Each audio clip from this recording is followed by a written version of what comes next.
a sole survivor who takes up little space. Here's your look at the brand new Hiya Toys alien, Ripley in spacesuit, Exquisite Mini.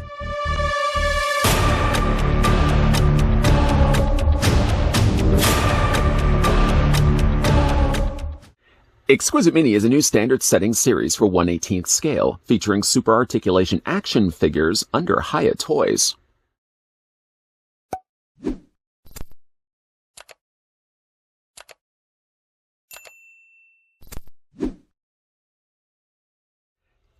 Just before we get a closer look at Ripley in her spacesuit, let me send out a big intergalactic thank you to the folks over at Hiya Toys that have been providing the samples of the Exquisite Minis that you guys have been seeing as of late here on this channel, with many more to come. Let's go ahead and grab the trusty ruler and put it right to the very top of Ellen Ripley's head. If I'm looking at this correctly, the figure stands a little over 4.5 inches in height, or about 11.5 centimeters tall.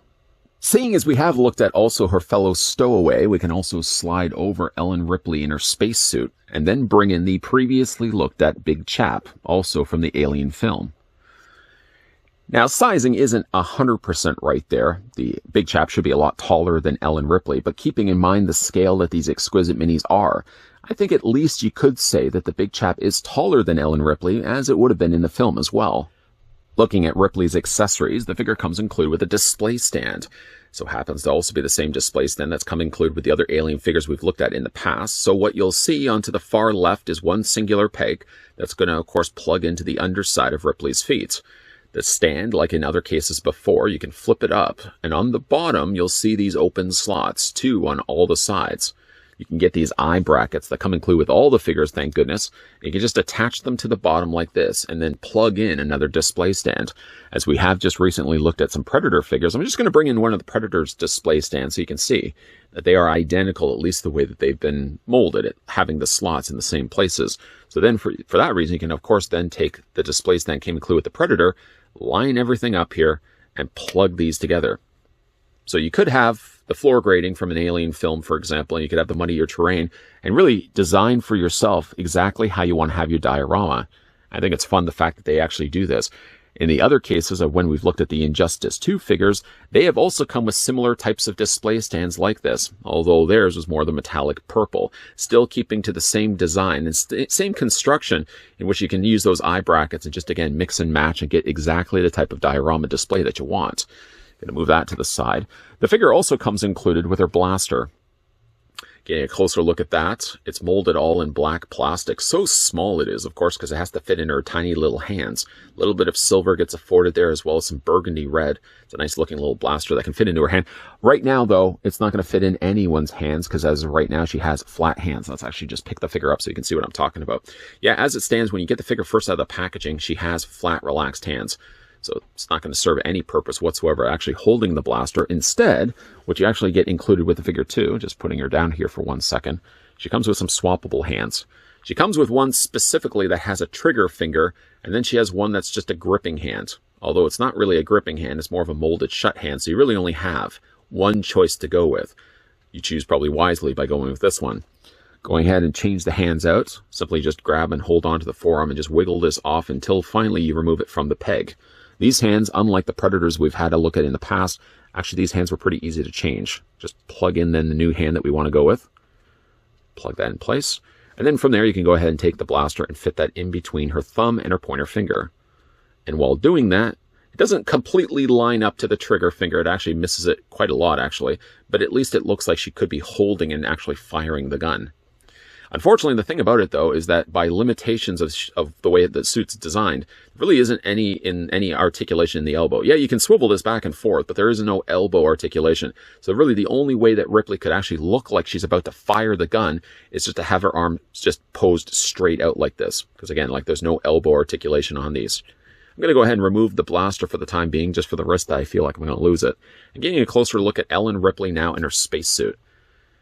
I was always hoping, while covering off the other Alien figures from Hiya Toys, that sooner or later we would actually at least start getting... Well, we have gotten Colonial Marines, but we haven't gotten any of the crew from the Nostromo, and that was always certainly something I hoped that we would get. Sure enough, not only are we getting Ellen Ripley in her spacesuit, but we're also getting the rest of the crew, at least in their spacesuits for now. Ellen Ripley, of course, wearing the whiter of the spacesuits. She does have, of course, the domed helmet, which I don't know if you can actually make out her face inside. Don't worry, don't worry. You can actually take the helmet and remove it completely, where at least you can see a little bit of Ellen Ripley's face, at least the portion of the eyes, the eyebrows, and the nose. If you want to fully see what the face sculpt looks like, then you sort of have to hold on to the face while wiggling the whole thing off. Once that's removed, then easily just slide the bottom part of it off, put it down, and then you can just pop back in Ellen Ripley's head sculpt to show you guys what it looks like without the head, or without the helmet. I don't know if I would necessarily say it looks like Ellen Ripley. It certainly looks like somebody from like an 80s sci-fi movie. I don't know if I read so much as Ellen Ripley, but keeping in mind, again, the size of what these figures are anyways, and at least you get the option of being able to display the figure with or without the helmet. It wasn't a case where, like, for example, this was glued completely in place, and you'd only be able to see really the top of Ellen Ripley's eyes. It kind of looks a little bit like Demi Moore, actually. Paint is pretty good. It's a little rough on the one side of her face, but overall, not a bad-looking head sculpt. Again, it doesn't look as much like Ellen Ripley, but you really have to put in proper perspective of just how tall these figures are. I mean, like, there's my thumb, for example. Not that anybody really wants to be looking at my thumb, but that's what my thumb looks like next to the size of the figure. So again, it's a really small head sculpt. Being, of course, now that we've also removed the helmet, I can also show you the articulation on the figure. Maybe what we'll do is we'll leave this off for the rest of the review. I guess one last time just to show you guys what the helmet looks like. The helmet does have the hole on the back that can connect to the back of her backpack.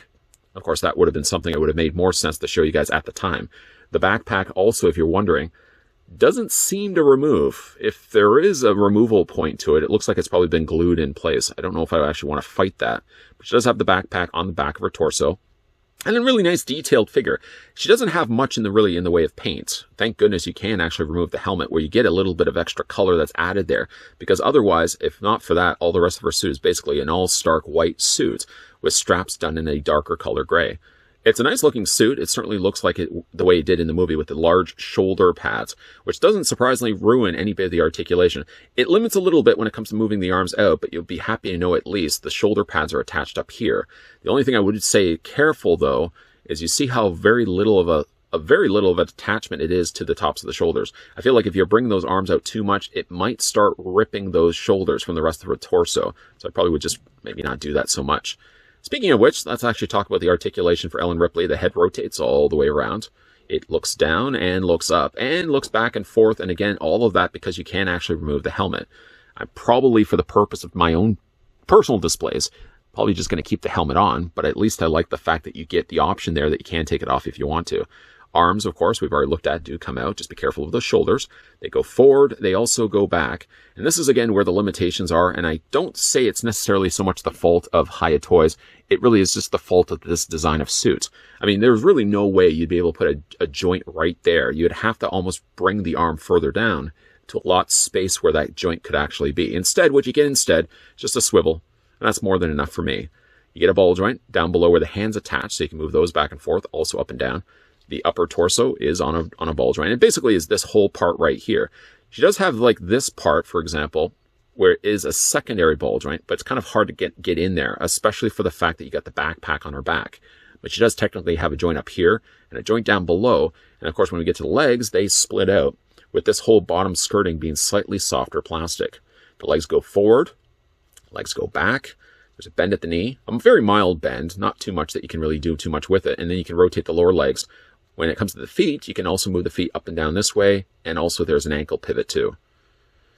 Nice looking figure, I have to say. And let's go ahead, now that we've kind of had a chance to manhandle Ripley here, let's go ahead and put the blaster back in her hand. Yeah, she is going to be a little bit more limited when it comes to her articulation, but again, that comes with the territory of having a slightly smaller figure like this. And of course, yeah, you can also bring in that display stand that we looked at earlier. Just take the eye bracket off the bottom of it here, and attach, of course, the figure's feet to it. She does have peg holes, by the way, on both of her feet, so you don't have to be necessarily dedicated to the one side. But yeah, nice looking Ellen Ripley. Let's get her on the display stand. Now, Hiya Toys not only are planning to do the Ellen Ripley that we looked at in this review, but they've also covered off more of the Nostromo crew. Majority-wise, they're all in their spacesuits. I hope at some point we'll actually get like crew fatigue Nostromo members. But for the time being, I actually like the idea that finally to go along with all of those aliens we've looked at over the years from Hiya Toys, we finally actually have ourselves Ripley to go along with it. Maybe down the road, we might actually even get Ripley from Aliens, of course not wearing a suit and perhaps packing a little bit more firepower. Not only has Hiya Toys produced an Ellen Ripley in her spacesuit, but you'll be also happy to know that they've also done a Lambert, a Dallas, and Kane all in their spacesuits as well. Funny though, Kane is also called Facehugger Attack, so you can probably already know the direction that that figure is going to be going with. All their suits are going to be somewhat similar to one another, with of course the colors being different. The colors also brought in from their suits are going to bring in some much needed color, because in the case of Ellen Ripley's suit, it's very bright white, like it would have been, of course, in the movie. One thing I do like, though, that Hiya Toys did with Ellen is that they did have the removable helmet, which I would imagine is going to be across the board as well. With the Lambert, the Dallas, and the Kane, they're probably going to have removable helmets working in the exact same way. The likeness, though, I would say for Ellen Ripley isn't 100% there, but at least to the credit of Hiya Toys, they did give you the option of having a removable helmet in the first place.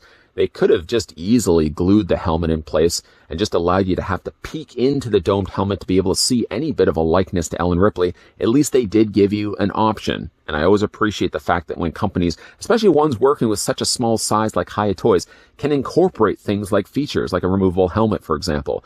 She does have swappable hands. Crucial, of course, if you want to have her displayed holding the blaster in her hand.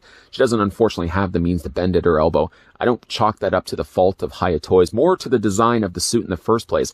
That kind of suit just doesn't accommodate proper elbow articulation. At least she does have knee articulation, and she does have, of course, a display stand, which really, again, is across the board with all the Hiya Toy releases. So if you do have any issues with Ellen Ripley standing, being that she's a little more top-heavy, just use the display stand. After all, that's what it's there for. A big thank you once again to the folks over at Hiya Toys that did provide the sample of Ellen Ripley in her spacesuit that we could have a look at in this review. As mentioned already, we are going to be looking at Lambert, we are going to be looking at Dallas, and we are going to be also looking at Kane with the Facehugger Attack. Poor Kane. If you guys are enjoying the content that you guys are seeing, make sure you hit that subscribe button down below. Make sure as well you're turning on the bell notification so you get those friendly reminders, and then you know when we are going to be looking at the next Exquisite Mini. And make sure, of course, you're keeping your peepers peeled to this channel while we have wrapped up things for Ellen Ripley. More reviews will be coming your way for Exquisite Minis, including Lambert, including Dallas, and including Kane. Poor Kane. As always, guys, thanks for watching. I'll see you guys next time.